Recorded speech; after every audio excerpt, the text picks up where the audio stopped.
La homosexualidad en España durante los años 60 y 70, represión, clandestinidad y lucha por la dignidad. La España de los años 60 y 70 estaba marcada por la dictadura franquista, un régimen autoritario que se había instaurado tras la Guerra Civil de 1936 a 1939 y que se mantuvo en el poder hasta la muerte de Francisco Franco en noviembre de 1975. Bajo este régimen, la moral católica y tradicional se convirtió en uno de los pilares del Estado y condicionó de manera drástica la vida cotidiana, la cultura, la educación y, por supuesto, la sexualidad de la población. La homosexualidad era considerada una desviación moral, un delito y, más tarde, una enfermedad a corregir mediante medidas de control, represión y supuesta reeducación. Para comprender la magnitud de la represión sufrida por las personas homosexuales en aquellos años es necesario adentrarse en la mentalidad dominante, la legislación vigente, la forma en que se articulaban los mecanismos de persecución, la resistencia clandestina y los primeros atisbos de liberación sexual que se darían a partir de los últimos años del franquismo y la transición. Durante los años 60, España vivía un relativo aperturismo económico, conocido como el desarrollismo, que atrajo capital extranjero, impulsó el turismo y suavizó algunos aspectos de la vida social. Sin embargo, esta modernización económica no supuso una modernización moral. Las costumbres siguieron bajo el férreo control de la Iglesia y del aparato estatal. La sección femenina, la censura cinematográfica, la vigilancia policial y la presión social mantenían a la sociedad dentro de unos márgenes muy estrechos de conducta considerada normal. En ese contexto, la homosexualidad era vista como un vicio importado del extranjero, una práctica perversa incompatible con los ideales nacionalcatólicos de la familia española, la procreación y el matrimonio tradicional. La Ley de Vagos y Maleantes de 1933, heredada de la Segunda República pero reformada en 1954 por el régimen franquista, sirvió como uno de los principales instrumentos de represión contra la homosexualidad masculina. A través de esta ley, la homosexualidad se tipificó de facto como una conducta peligrosa para la moral pública. Los homosexuales eran arrestados, fichados, juzgados como peligrosos sociales y enviados a centros de internamiento o colonias agrícolas. El objetivo era apartarlos de la sociedad y someterlos a tratamientos correctivos. Esta ley fue aplicada de forma arbitraria por las fuerzas de orden público que en muchas ocasiones actuaban bajo la denuncia vecinal, las redadas en bares y baños públicos o la simple sospecha por escándalo público. En 1970, la dictadura endureció aún más este control con la aprobación de la Ley de Peligrosidad y Rehabilitación Social.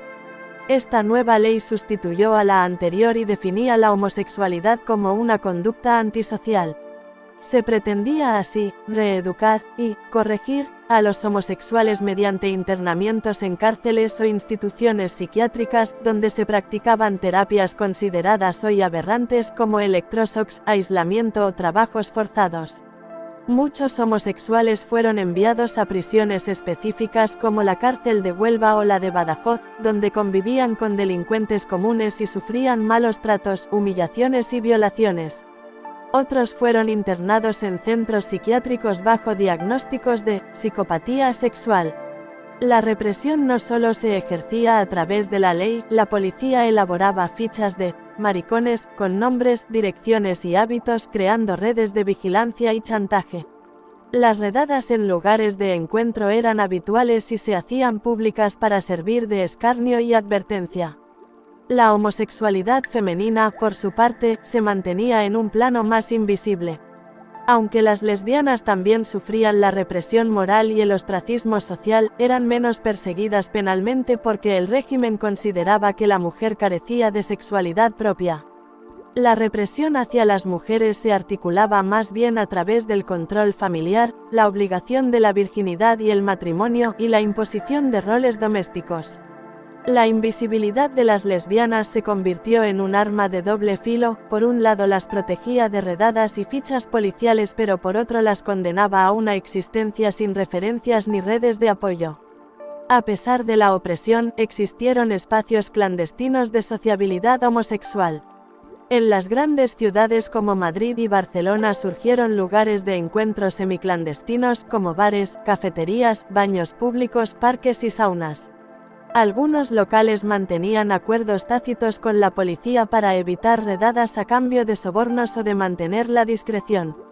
Estos espacios se convertían en refugios donde los homosexuales podían expresarse con cierta libertad, compartir información, conocer a otros y organizar pequeñas redes de solidaridad. No obstante, la clandestinidad era frágil y estaba sujeta a constantes amenazas. La denuncia, el chantaje y la extorsión eran habituales. Las detenciones arbitrarias y los abusos policiales formaban parte de la experiencia vital de muchos homosexuales de la época. En los años 60, mientras en otros países europeos y en Estados Unidos comenzaban a surgir movimientos de liberación homosexual, en España la represión impedía cualquier forma de activismo abierto. Las referencias a la homosexualidad en prensa, literatura o cine eran inexistentes o bien se trataban desde la mofa, el escándalo o la moralina. La censura impedía cualquier representación positiva. Las pocas excepciones se daban en círculos artísticos muy restringidos o en ambientes intelectuales, donde la homosexualidad podía insinuarse de forma velada a través de metáforas y símbolos. La obra de escritores como Luis Cernuda o Jaime Gil de Biedma muestra cómo la poesía sirvió de espacio de resistencia íntima, aunque siempre dentro de los límites de la discreción y el riesgo. Fue a partir de finales de los 60 y sobre todo en los 70 cuando empezaron a aparecer tímidos signos de organización y protesta. El final de la década coincidió con una mayor apertura cultural gracias al contacto con Europa y la influencia del turismo. Los viajes a ciudades como París o Londres pusieron en contacto a algunos homosexuales españoles con redes internacionales y discursos de liberación sexual. A pesar de que la represión continuaba, la clandestinidad se transformaba en conciencia de grupo y deseo de reivindicación. Algunos homosexuales empezaron a reunirse en círculos privados, tertulias y reuniones que sentaron las bases del movimiento de liberación gay que florecería tras la muerte de Franco. La transición a la democracia, iniciada tras la muerte del dictador en 1975, supuso un punto de inflexión. La amnistía política y la apertura de libertades permitieron que muchos colectivos clandestinos salieran a la luz y empezaran a organizarse de forma pública.